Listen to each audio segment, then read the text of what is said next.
집중 분석 이슈타임 시간입니다. 오늘은 펠리츠 투자앤리서치 김민수 대표와 함께 이야기 나눠보도록 하겠습니다. 안녕하십니까? 네, 안녕하십니까?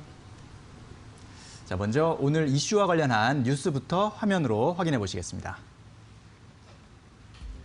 네, 이데일리 기사인데요. 악재 인식하기 시작한 증시, 단기 조정인가, 상승의 끝인가 라는 제목입니다. 연방준비제도의 무기력함과 신종 코로나 바이러스 감염증 재확산 우려에 한국 증시가 크게 놀랐다. 코스피 코스닥 지수가 동반 3%대 급락하면서 투자자들의 걱정이 늘고 있는 모양새다. 관건은 증시의 발작이 일시적인 것인지 앞으로 본격적으로 조정이 시작할지 여부이다. 아직 증권가에선 이번 조정이 단기에 그칠 것이라는 전망이 우세하다. 다만 현재 증시의 밸류에이션이 높은 것도 사실이고 코로나19 재확산세가 범상치 않다는 점을 감안하면 투자에 신중할 필요는 있다는 지적이다라는 내용입니다.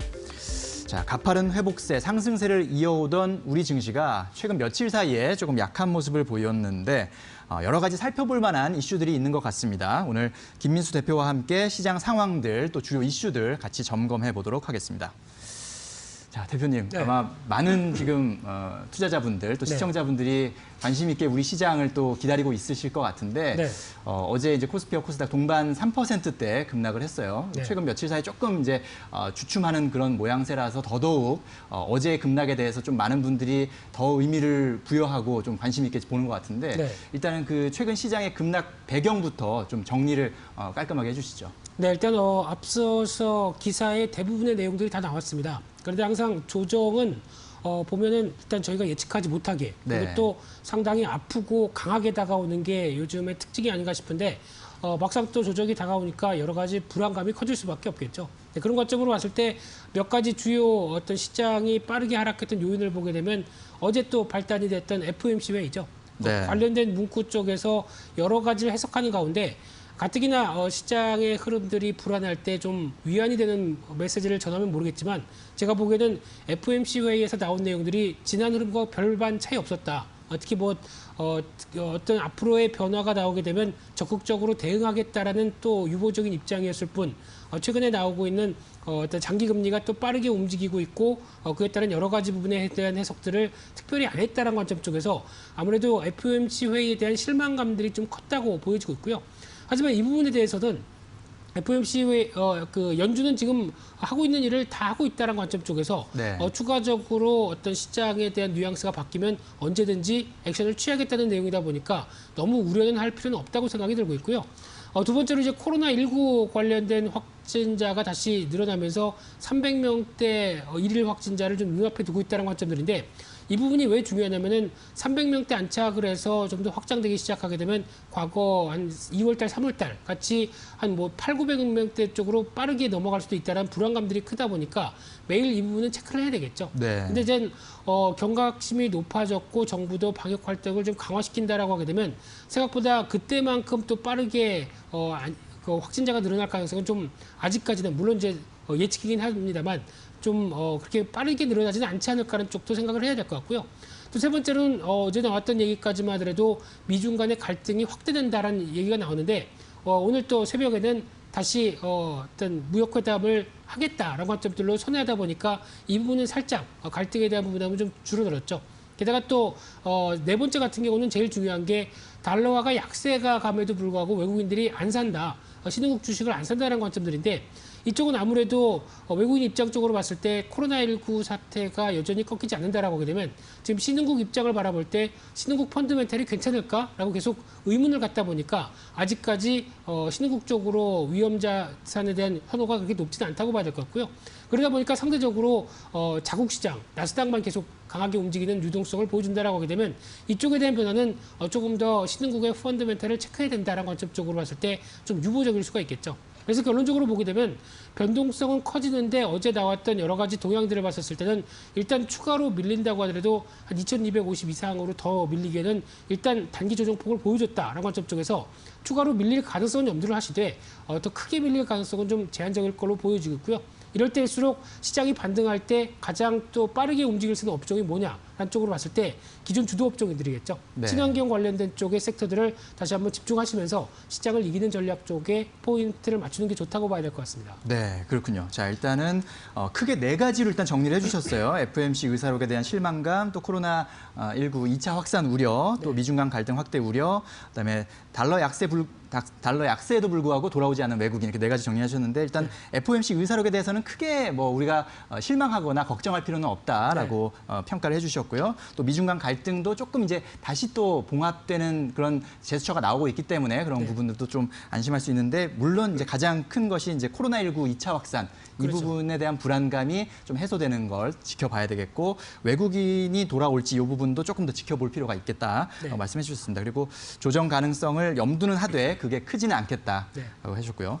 자, 이런 말씀들 이제 이 시청자분들이 잘 참고하셨으면 좋겠고 어제 또 이제 또 북한 관련해서 약간의 동향 변화가 있었거든요. 북한의 동향 변화 소식 이런 것들이 시장에 영향을 어떻게 줄 수 있을지 이런 부분들도 또 관심 있게 시청자분들이 보실 것 같아요. 네. 어제 또 가뜩이나 시장이 약한데 장마감후에 또 나왔던 국정원의 여러 가지 얘기가 또 시장을 좀 더 어떤 여파를 미칠까라고 생각하실 수도 있겠는데요. 특히 어제 끝나고 시간외를 보게 되면 또 이제 빅텍이나 스페코 이 대표적인 방산주죠. 이쪽은 또 급하게 상한가가 들어가다 보니까 무슨 또 변화가 있을까라고 생각하실 분들도 많을 것 같은데요. 근데 어제 나왔던 내용을 살펴보게 되면은 이제 김여정 부위원장한테 이제 일부 권력을 위임하겠다라는 관점이다 보니까 북한의 스타일로 봐서는 통치자는 한 명이고 어떤 위임을 한다는 것에 대해서 아직 이해를 못하겠다. 그렇게 되면 오히려 김정은 위원장의 신변이 좀 바뀐 게 아니냐라는 어떤 우려감들이 불확실성이 좀 반영이 됐다고 봐야 될 것 같은데 하지만 이 부분들은 어제 어떤 새롭게 나왔던 뉴스가 아니고요. 벌써 몇 달 전부터 김여정 부부위원장의 여러 가지 어떤 목소리가 높아지는 모습들을 봤을 때 일부 권한이 좀 유양될 가능성에 대해서 얘기가 나왔던 부분들이고요. 그러다 보니까 일단 지금 같은 쪽에서는 어느 정도 어떤 긴급 사태가 발생했거나 어느 정도 어떤 2인자가 필요한 시점 쪽에서의 여러 가지 변화를 봤을 때는 그래도 어떤 가족이죠. 가족 쪽에 무게를 두면서 여러 가지 변화가 나온다고 봤었을 때 보완 장치에 대한 흐름들적으로 해석하는 게 맞지 않을까 한쪽으로 바라보고 있고요. 그런 쪽으로 봤을 때 어제 환율이라든가 여러 가지 흐름을 보게 되면 그렇게 크게 변화가 된 부분들이 없었습니다. 그렇기 때문에 지정학적 리스크로 확대되는 부분들은 좀 경계할 필요가 있다는 관점 쪽에서 그렇게 시장에 미치는 여파는 제한적일 것이다. 이렇게 바라보고 있습니다. 일단은 뭐 확대 해석할 필요는 없다라고 이제 정리를 해주셨고요. 또 어제 눈에 띄는 게 결국은 이제 시총 2위가 바뀌었어요. 그 전에 SK 하이닉스가 3년 넘게 시총 2위 자리, 코스피 시총 2위 자리 지켜오다가 삼성 바이오로직스한테 그 자리를 넘겨줬거든요. 이거는 어떻게 봐야 됩니까? 시가총액도 상위권에서 변화가 나온다 그러면 당연히 챙겨봐야 되겠죠. 그중에서 SK하이닉스와 삼성 바이오로직스가 이제 역전됐다는 관점으로 봤을 때 여기서 이제 중요한 사실은 삼성 바이오로직스가 잘한 게 아니고요. SK하이닉스가 더 안 좋았다는 관점 쪽에서 시총이 바뀌었다는데 눈길이 가셔야 되지 않을까 생각됩니다. 그런 쪽으로 봤을 때 SK하이닉스의 입장으로 보게 되면 일단 메모리 반도체 쪽에 대한 동향들을 가장 중요하게 봐야 될 것 같은데 최근에 메모리 반도체 가격의 동향을 보게 되면 D램 중심으로 벌써부터 지난달부터 이제 계속 한 5개월째 올라오던 흐름들이 이제 꺾이기 시작하죠. 그러다 보니까 이 고정거래 가격 같은 경우는 대량으로 넘어가는 수요자에 대해서 공급자가 넘기는 가격이다 보니까 상당히 의미가 있는데 보통 한번 추세를 만들게 되면은 뭐 3, 4개월은 계속 이어가는 추세가 높다라고 하게 되면 지금 하반기에 대한 기대감이 전혀 없다라고 보는 게 맞다고 봐야 될 것 같고요. 그런 측면으로 봤을 때 실제적으로 SK하이닉스 같은 경우는 D램에서 차지하는 매출에 대한 비중들이 상당히 높기 때문에 아무래도 이 반도체 가격들이 이런 식으로 변하게 되면 그에 따른 노출도가 상당히 높고요.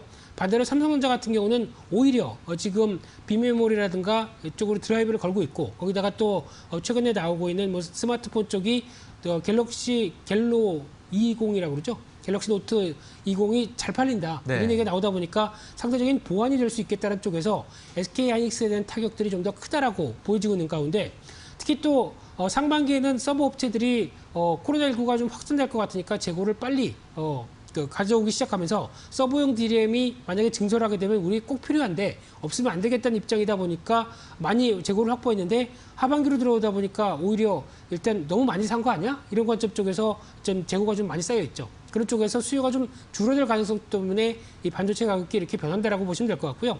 거기다가 또 화웨이 제재와 관련된 쪽에서 미국이 적극적으로 나오다 보니까 특히 지금 이어지고 있는 화웨이 제재 쪽에서 SK하이닉스의 매출 비중이 한 15% 가까이 됩니다. 예. 그러다 보니까 상대적인 타격이 될 가능성들, 이런 여러 가지 흐름들 쪽에서 변화가 나오다 보니까 SK하이닉스에 대한 위축이 상당히 좀 심했는데요. 하지만 단기적으로 너무 빠르게 하락하고 위축세가 좀 심했다라는 관점 쪽에서 일단 단기 반등은 들어올 것으로 보여지고 있습니다. 특히 지난 3월 달에 저점대 부분과 그렇게 크게 차이 나지 않는 가격대까지 들어왔다라고 하게 되면 너무 좀 심하게 하락한 게 아니야? 라는 관점들이 들어올 수 있다 보니까 예. 아마 반등은 들어올 텐데 그럼에도 불구하고 약 한 7만 5천 원대, 한 7만 6천 원대 부분 정도까지 반등이 들어온다라고 하게 되면 일단 또 저항이 들어올 가능성이 높기 때문에 이 정도 부분까지 들어오게 됐을 때 혹시나 보유하고 계신 분들 같은 경우는 비중 조절이 필요하다라는 관점 쪽에서 오히려 지금 하반기까지 반도체 쪽의 여러 가지 동향들을 지켜봐야 된다라고 하게 되면 시간이 좀 필요하겠죠. 그렇기 때문에 반등 시 매도 관점 쪽으로 가는 게 일단 맞다고 봐야 될 것 같고요. 또 하나 이제 삼성 바이오로직스 같은 경우는 역시나 이번에 실적도 잘 발표했고요. 최근에 수주 흐름들도 보면은 꽤 괜찮게 나오고 있다라는 관점 쪽에서 실적과 수주 모두 다 두 마리 토끼를 잡았다는 관점 쪽에서 보여지고 있는데 하지만 이제 삼성 바이오로직스 같은 경우 또 하나 이제 기대가 될 수 있는 쪽이 아무래도 이번에 코로나 치료제가 누가 백신을 개발하고 누가 치료제를 개발하든 간에 결국은 수준은 우리가 할 것이다. 왜냐하면 CMO 글로벌 1위죠. 네. 그러다 보니까 그에 따른 자신감도 보인다라고 보여지고 있는데 하지만 이제 또 부담되는 게 시가총액이 이제 50조 원대가 넘어갔다는 관점 쪽에서 지금 올해나 내년 정도까지 나올 수 있는 실적 대비해서 뭐 PR을 계산한다라고 하게 되면 거의 100배 육박하죠. 예. 그러다 보니까 밸류에 대한 부담감도 뚜렷이 있다는 관점 쪽에서 아마 여기서 어떤 특별한 모멘텀 없이 주가가 또 빠르게 올라가기 좀 힘들 것이다라는 관점으로 보게 되면 일단 여전히 시초가총액 이상위 쪽의 싸움은 계속 나올 것이다. 이런 쪽으로는 바라보고 있습니다. 네, 그렇군요. 자, 어제 이제 종가 기준으로 해서 삼성 바이오로직스와 SK 하이닉스의 시가총액 차이가 한 3천억 원 정도니까 네, 네. 또 오늘 또 다시 순위가 바뀔 수도 그럴 수 있겠고요. 있죠. 네. 지켜봐야 될 부분인 것 같습니다. 자, 그리고 이제 코로나19의 이제 2차 유행이 우려되는 그런 상황 속에서 네. 언택트주가 다시 또 아주 강한 강한 힘을 보여줄지 대세가 될지 이런 부분들에 대한 관심들이 많아요. 이건 네. 어떻게 봐야 됩니까? 어제도 시장이 급락하던데 그래도 그나마 언택트 쪽이라고 하는 종목들의 강세, 특히 대표적으로 코로나 치료제 백신 관련된 종목들은 여전히 시장에서 특세였습니다. 그런 쪽을 봤었을 때 특히 또 어제 마스크 관련된 개인 방어, 요즘 또 KF94를 많이 찾으신다고 하죠. 그만큼 또 다시 유행하고 있는 이런 부분들에 대한 어떤 부담감 때문에 개인 방역이라든가 뭐 또 코로나 치료제 관련된 백신 관련된 종목들 또 어떤 뭐 진단키트 관련된 종목들 이런 쪽으로 관심은 다시 가고 있는데 특히 진단키트 관련된 쪽은 몇 차례 말씀드렸지만은 4월 달에 실적 고점에서 계속 하향하고 있다라고 하게 되면 이 부분에 대한 변화는 국내 같은 경우는 또 재유행한다고 하더라도 약간 시장이 좀 작죠. 그렇기 때문에 아직까지 실적에 대한 고점이 분명히 나온 상황 쪽에서의 부담감은 높다는 쪽으로 바라봐야 될 것 같고요.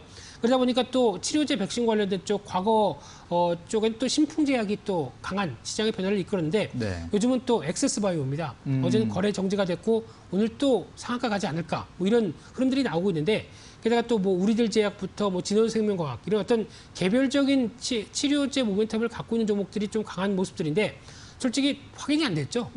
그런 관점으로 봤을 때 과거 신풍제약처럼 뭐 막판에 한 5분 남겨놓고 주가가 급락하는 현상이 나올 수 있다는 관점도 생각해 보게 되면 너무 만만하게 따라가긴 좀 힘들다라는 쪽에서 이 관련된 종목들은 오히려 지금이 2차 유행에 대한 어떤 우려감들이 클 때 일단 팔고 보자라고 하는 전략들이 맞다고 봐야 될 것 같고요. 하지만 이제 중장기적으로 여전히 코로나19와 관련된 치료제 백신이 나오기 전까지는 불안감들이 계속 이어진다라고 하게 되면 이 나머지 부분에 대한 언택트 쪽에서의 성장에 대한 기대감들은 높다는 관점 쪽에서 대표적으로 플랫폼 쪽이죠. 게다가 이제 재택근무, 원격 화상회의 이런 관련된 종목들, 뭐 알소프트를 비롯해서 ECS 이런 종목들의 변화라든가 또 전자결제는 NHN 한사결이죠. 한국사회보결제 그리고 또 건강기능식 식품들 이쪽은 또 계속 성장은 계속 이어질 것이다 라는 관점 쪽과 함께 또 음식료 쪽이죠. 해외 쪽에서 모멘텀을 갖고 있는 종목들 이런 쪽은 오히려 어떤 중기적인 관점 쪽에서는 계속 접근이 가능하다는 쪽에서 차별화는 필요하다라는 관점 쪽으로 보시면서 어떤 전략들이 최근에 강한 쪽은 조금 더 덜어내고시고 오히려 중장기적인 성장성을 보이는 섹터 쪽은 언택트 쪽이라도 계속 관심이 필요하다 이렇게 정리해서 보셔야 될 것 같습니다. 네, 그렇군요. 자, 코로나19가 아직 우리 주변에 있는 것을 확인한 상황에서 역시 언택트 성장에 대한 기대감은 여전한 것 같고요. 다만 제약 바이오와 마찬가지로 언택트도 역시 옥석 가리기가 가장 중요하다. 똘똘한 종목을 잘 골라내는 것이 중요하다라고 정리를 해볼 수 있겠습니다. 오늘 말씀 잘 들었습니다. 감사합니다. 감사합니다.